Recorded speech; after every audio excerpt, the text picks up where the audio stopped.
I'm kind of expecting a bottom in the cycle in April. That's the teeth of the recession. I think we're just going to go off a cliff now, but I think the market has priced this. You know, it kind of knows the recession. I mean, everybody knows there's a recession. I mean, you know, Yep. I mean, there's literally not a person in the world that doesn't know that right now.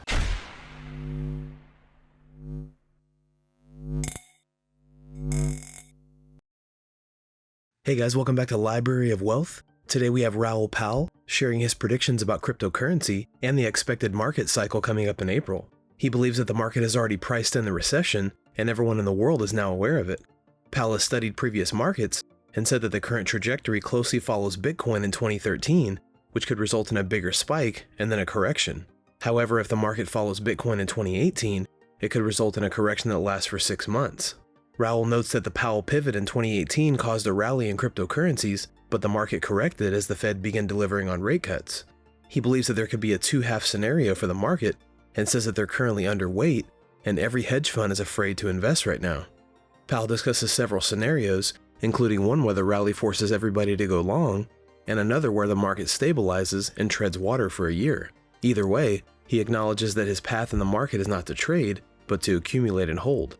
Let's get right to the latest interview with Raoul as he discusses what's next for the crypto market and what we can expect in the next 30 days. Don't forget to like and subscribe if you enjoy the content we do here on this channel. Let's get right into the video. How does this play out? And I looked at previous times and it depends. I mean, ETH is very closely following Bitcoin 2013. If that's the case now, then we could get a bigger spike and then a correction. If we're tracking the 2018, it's similar. I mean, it went up 283% and then spent 6 months coming down. Now, if I look back and remembered what was happening in, so 2018, when it all took off, was the Powell pivot. He's like, okay, we stopped raising rates. People confuse it and say, thinking they cut rates. They didn't cut rates until August, and then they stopped QT in September. But up until about June, crypto rallied like crazy, and then it then corrected as the Fed started delivering on rate cuts. So it's kind of buy the rumor, sell the fact bit, and then started getting traction later. So somewhere in that is, you know, this two halves idea I kind of agree with. And so what was different about the 2013 example is it did a sideways range. It put this big flag pattern and then broke out again, while 2019 was that quite a big correction, taking back quite a lot of the move, and then crypto ended up the year up 100%. What's going on in my head is, okay, fine, we've got these two examples. That's not a lot to go by, but we've got a rough idea what we think it could do. But then I think about the market itself right now, and everybody is underweight. 18% of the entire market's in stables. Every hedge fund is gun shy. Retail are a bit like this. And we know the institutions did all of the work on allocation, stuff like that.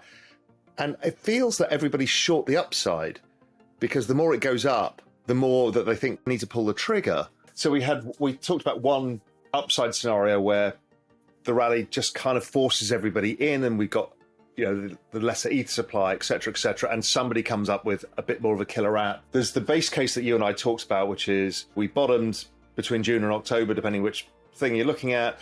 We rise up and then we correct. And then there's another scenario, which I think what you're saying expresses, which is we actually don't rise as much because there's no new adoption. It just kind of stabilizes and slops around for a year.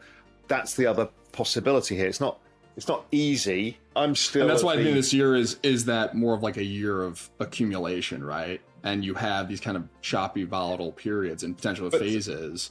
That all sets up for what's to come. But if 2022 is the great reset, 2023 is the great accumulation. What happens if it just goes straight up? This is the thing I can't get my head around. And I know I'm not trying to sound crazy bullish. I always try and think about all these different outcomes, right? I don't really care if it goes sideways.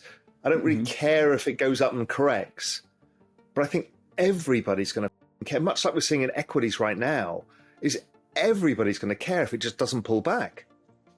Because nobody, I mean, that's a huge problem for everybody. And we just don't know the path. And that's why I just don't trade it at all. I just accumulate, hold it, and don't do anything. Because I hate the fear of that up. And I've done that. You know, I've done it in the past where I, you know, sold Bitcoin at 2,000 on the way up. It went to 20,000, came down. I felt really good. I rebought it in that amazing pullback in 2020. Then I looked back and thought, why the did I sell out at 2,000 and then buy it back at 6,500? It's like, if I just held on to it, so I just kind of keep out of its way and I observe it. But, I just play for the long game. I think it's easier. Raoul Pal believes that the teeth of the recession will be in April and that the market has already accounted for this shift. He notes that it's closely following the patterns of Bitcoin in 2013 and 2018, and now he's expecting a big correction after the Fed starts cutting rates again. With 18% of the entire market in stablecoins, Raoul says that everyone is now short on the upside while we wait to see what happens in the coming weeks. I feel like Bitcoin's lost its narrative. If we think about how things are valued in terms of Metcalfe's law, and this is valuation, not the philosophy of Bitcoin, you need the number of people using the network and the connections, and there's no connections on Bitcoin. Yes, we've got the Lightning layer that batches transactions, but there's nothing else being built on it in the same way. So by definition, it can't do as well. Now, maybe that gets the excess optimism, or maybe it is so bullish because, again, if I think about the ETH burn, if we're burning stuff in a small rally from the low, imagine when participants actually really come back. I mean, we're going to end up with a lot of people wanting to buy ETH and less ETH every day coming onto the market. I just think, okay, it might be different this time. I mean, we could set ourselves up to something, this kind of tremendous crypto bubble. There's a possibility of that, I think. If you're an asset allocator, and given the choice of ETH versus Bitcoin and the green narrative stuff, you're always going to take ETH because it yields. Yep. You get a 5% real yield after supply, and you've got the access, you're betting on the technology being adopted. Why would you not? So, yeah, I just feel like Bitcoin's floundering, and it's actually getting narrower in its focus. With the current level of uncertainty in the market, Powell notes that the fear of missing out can be overwhelming, but that he has learned from past experiences not to sell too early. He believes that 2020 was a great year for accumulation, and 2021 was the year with choppy and volatile phases that set the stage for what's to come.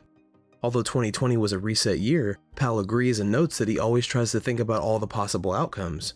One of those is the complete and unexpected trajectory straight up in the market. He thinks that everyone would care in the short term, much like in equities right now, but all the long-term data shows it would be a pure problem for everyone.